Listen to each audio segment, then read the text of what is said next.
Malcolm, can you explain briefly your background and experience which is relevant to Inchgreen and the dry dock? Okay, and thanks everybody for inviting me to come along. I don't quite have Jim's background, but I do have background in maritime project management. I've actually run a shipyard abroad, and I was in the top team for both Trident and the Astute programs, the nuclear submarine programs. And the other side of my activities, as it were, is to cover critical national infrastructure, and which I represent Scotland at. And that's something which is very relevant to what we're going to discuss, I think, about Inchgreen. Okay, we'll come on to talk about what critical infrastructure means, but tell us a little bit more about your own background. You know, you were a veteran of the Royal Navy and a little bit of experience there. What sort of things did you learn from your period in the Navy?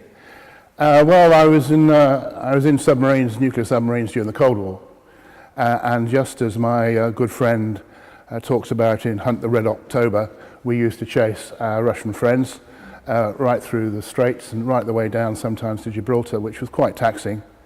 And I speak Russian, so which is quite handy. And what I learned from that was teamwork counts.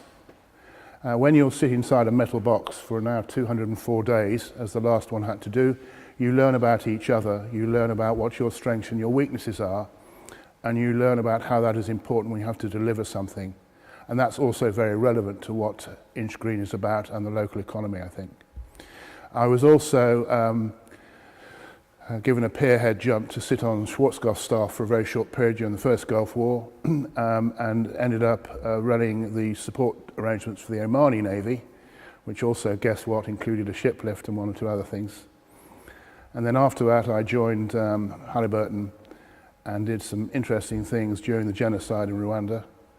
And then after that I went back to helping various maritime entities around the country, including BA Systems, including Thales, and also I sat as the defence representative for the chairman of the Federation of Small Businesses, so quite an eclectic background. So massive experience in the maritime sphere. Hope so. Just you know, I don't know if you met Sean Connery making Hunt for the Red October. No, I didn't. No. Which was a great film, I must say. So could you briefly talk to us about what critical national infrastructure means to you and why it is so important in this, you know, geopolitical times? I suppose very simply, the critical national infrastructure is a thing that stops us getting the lights go out, and the power going off, and the network rail not working, and the energy supplies not being there, and everything else. So what it is the very things we need to protect in case we have an attack of some sort or another. The latest one being, of course, down in London at Heathrow, which is clearly part of the critical infrastructure. But there are other threats to it, cyber being the biggest one. Human error is another area. And the problem with CNI is it's not joined up, rather like what I see around here in Inchgreen.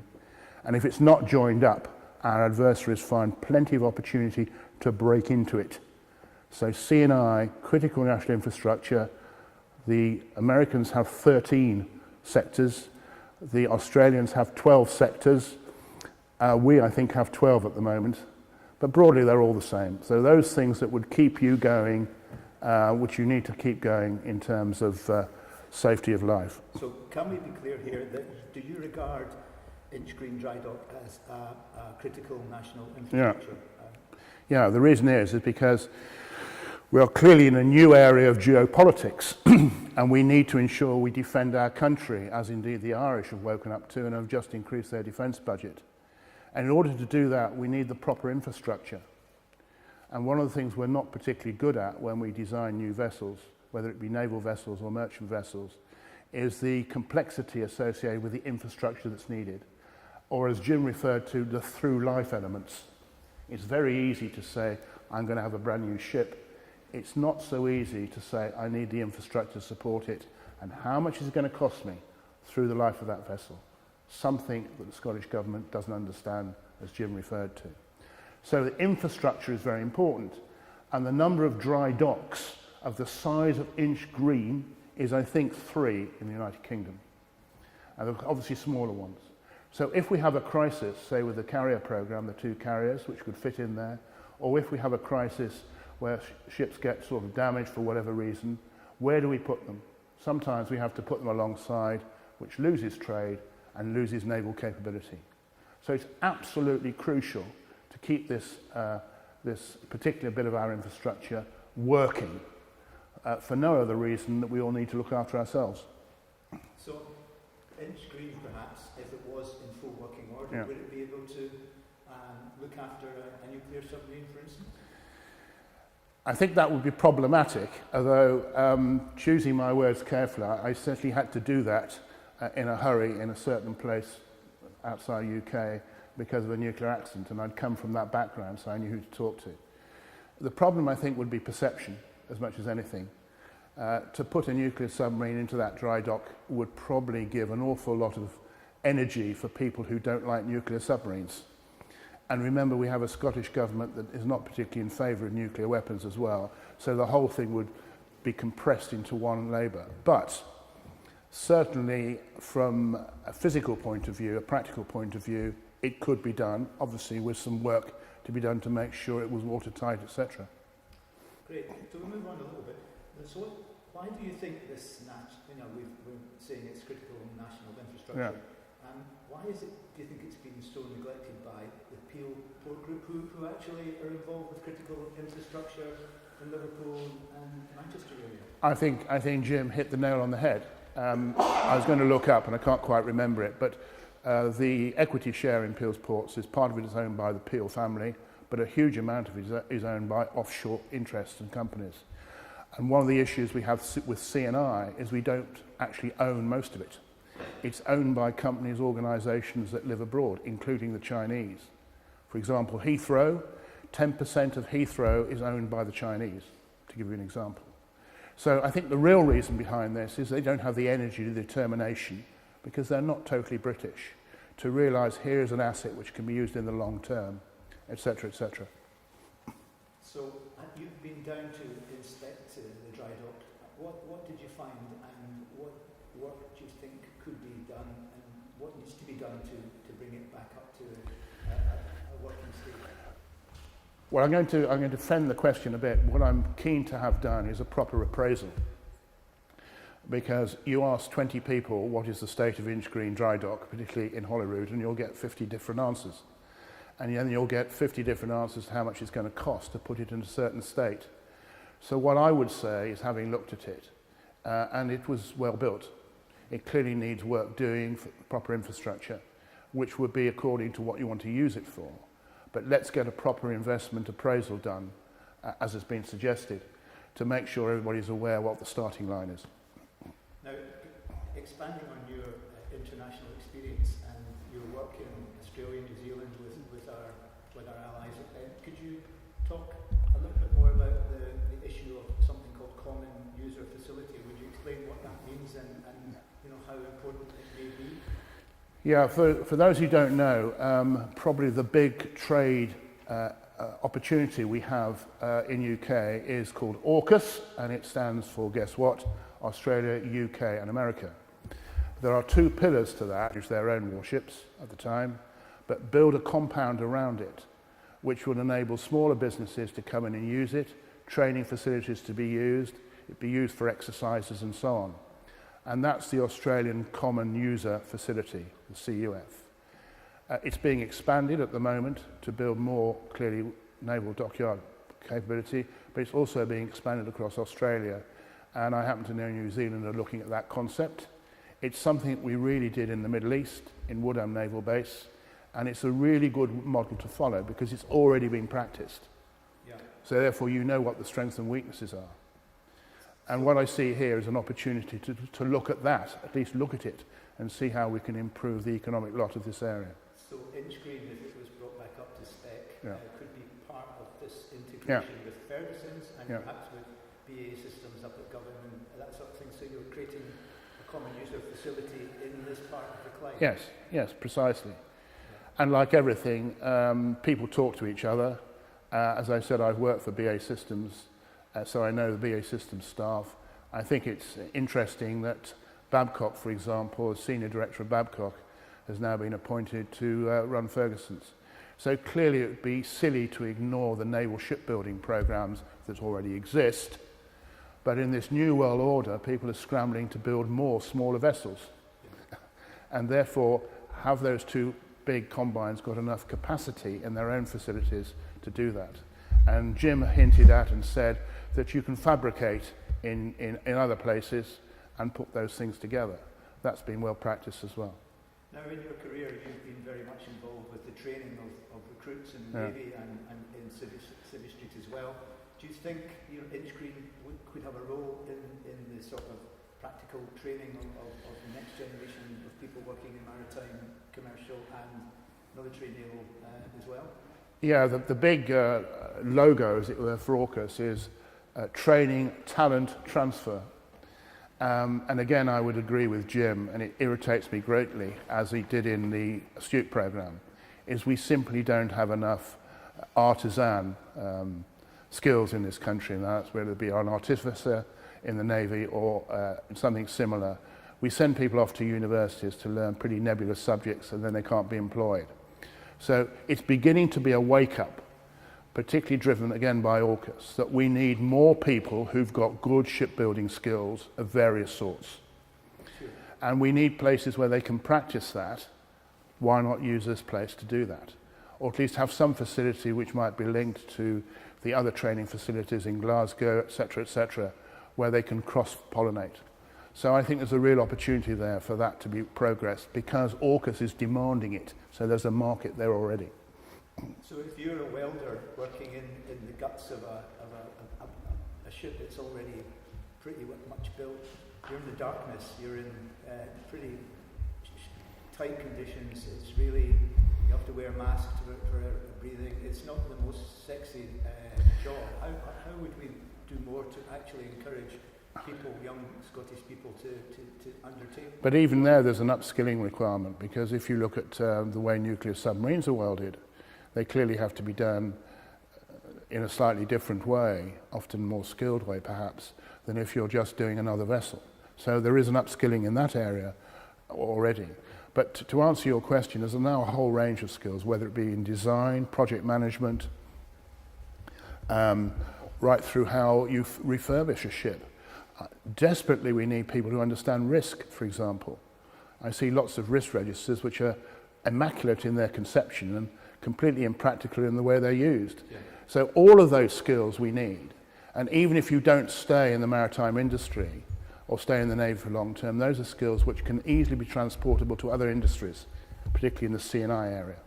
So there needs to be joined up thinking in terms of how the Scottish Government work with the UK Government to look at the skills gap, and also then to speak to local councils and to say to them, you know, these are the facilities, how do we bring the next generation into, you know, you mentioned earlier the rise of maritime drones, for instance. Yes. I don't know much about that, and perhaps you could tell me a little bit more. I think there's two parts to that question. I think the first part of that question is I found it incredibly difficult to get the Scottish Government, not necessarily members of the Parliament, to understand what needs to be done here. And I entirely agree with Jim's approach to this matter and how many of us are frustrated. I mean, we have a very good friend in Stuart Ballantyne, frustrated by the lack of ability of the government not just to listen to experts, but to admit, as we all do, that we've made mistakes and then learn from them. There's just no dialogue goes on. Now, down south, there is now, obviously, as geopolitics turns and worms on the world stage, a realization that we need more manufacturing skills across the piece. How much the UK government can drive the Scottish government in Holyrood is, I'm not a politician. I can only hope that that will take place. And part of that deal must be to use the local councillors. And if they need to be upskilled in their understanding, let's get them to do it.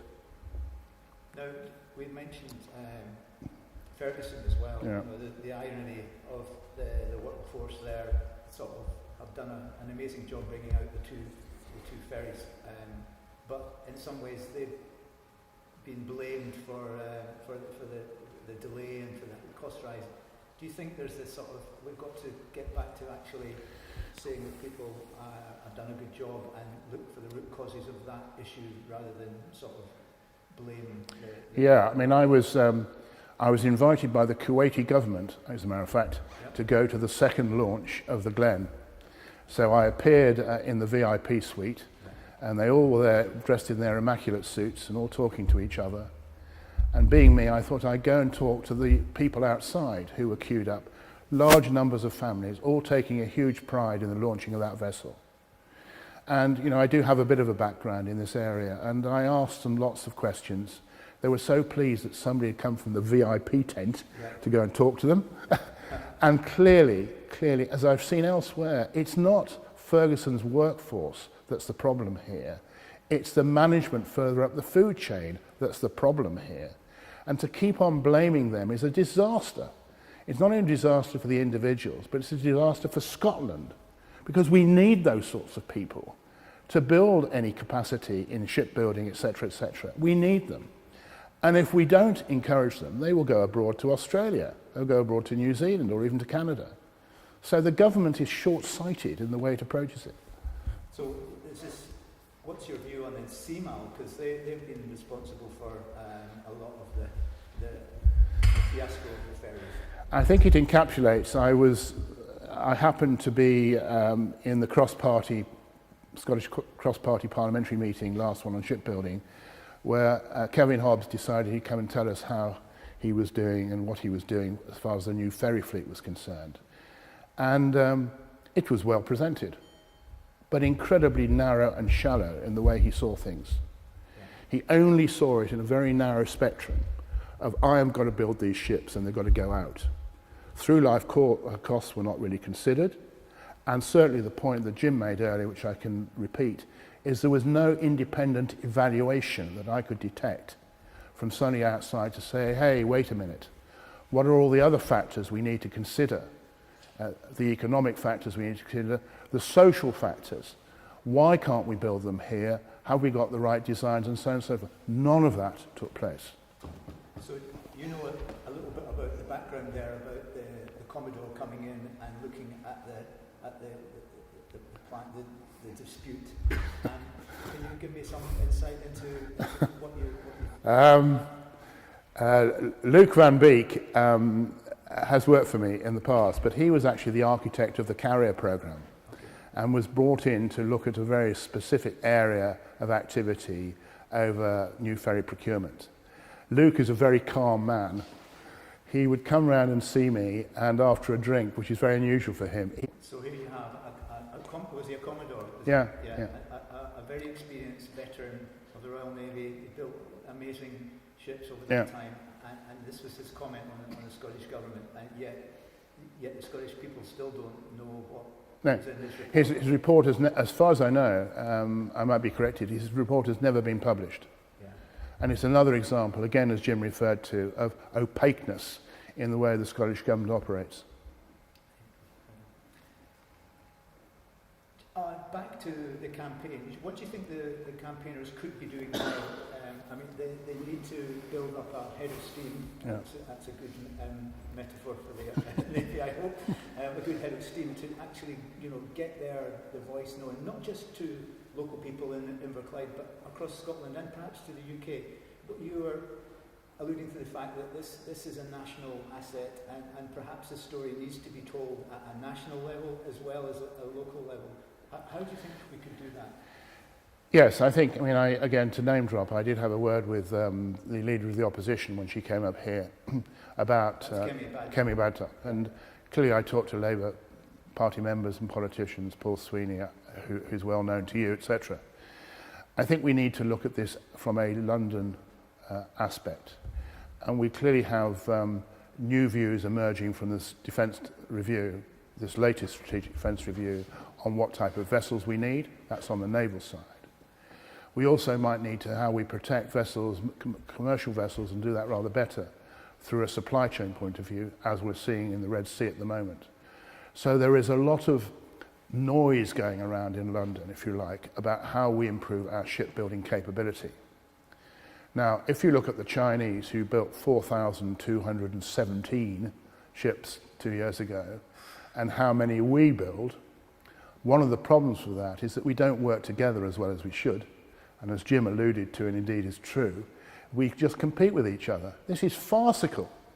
We're far too small to not work together. So some common partnering arrangement, if you like, between our shipbuilders, and I've talked to Navantna about that, they might be interested in that sort of idea, both in ship repair and ship build, more specific to what the future needs of ourselves and other like-minded nations, would be a good idea. That's not to dismiss the Scottish Government's role in it, but possibly they then have to listen to the advice that there are experts in UK, there are experts aboard as well, and listen to them because they would not be in total control of what they're doing. And that could flow down.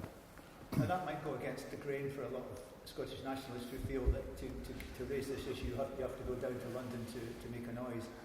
But I suppose we're talking again in the geopolitics of the world. Things are changing. The British government will have to do a lot more to build the infrastructure, to build our defence capabilities, and they've said that they're going to give 2.5% of GDP over the next few years. So perhaps there is a real opportunity for... I think taking the politics out for a moment, and clearly I understand it, is we're all about trying to improve the way of life of people, and we're all about trying to improve the economies, if you like, of the United Kingdom. Now, it needs a balanced role, quite clearly, between London and Holyrood, but there needs to be a common sense approach to that. There's clearly a lot of expertise around the rest of the United Kingdom that can be utilised. And there's expertise up here.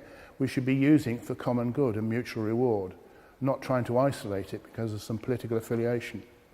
So I just hope that that resonates in Holyrood. We'll see what happens next. It's not just naval vessels we need. We've got at the moment this bonanza of offshore oil floating offshore, and we're going to need supply ships to service that. So there is a great potential here over the next few years to actually benefit from that. So the dockyard would be a really great asset. I think we're also seeing, and I'm putting my own personal finger on this, we're seeing an amalgamation of vessels. The new maritime strike ships, two of them hopefully, are really a combination of naval and commercial expertise. Force is not interfered with politically, and when changes get made to the specification, they're thoroughly thought through for the cost implications, resource issues, and so on and so forth. It's those sorts of basic parameters that need to be thought about. Brilliant. Just, can you give us a sort of career highlight? What's been one of your finest... You said earlier that you'd actually worked and built your own dry dock and run that, but what a sort of career highlight? I think working in Scaramanga, actually, because it's a good human tale, and I'll go for this. So we had four parties to the enterprise. We had the Greeks, we had the Germans, who were basically providing them potentially with new submarines. We had my American masters, and we had me, and I was about 3 Brits. And what drew my attention to is the cultural differences of how people operate. The Greeks actually would turn up late for meetings, but knew exactly what they wanted. The Germans demanded that they always paid attention to what they said, and the Americans felt they were in charge, which they weren't.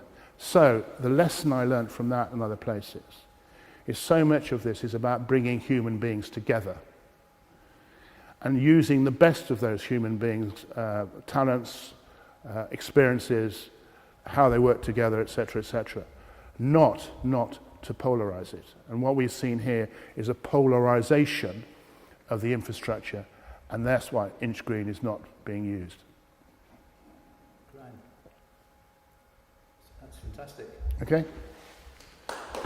Opportunity which we could utilize. So it's not the Amsterdam Greenock Morton fan club?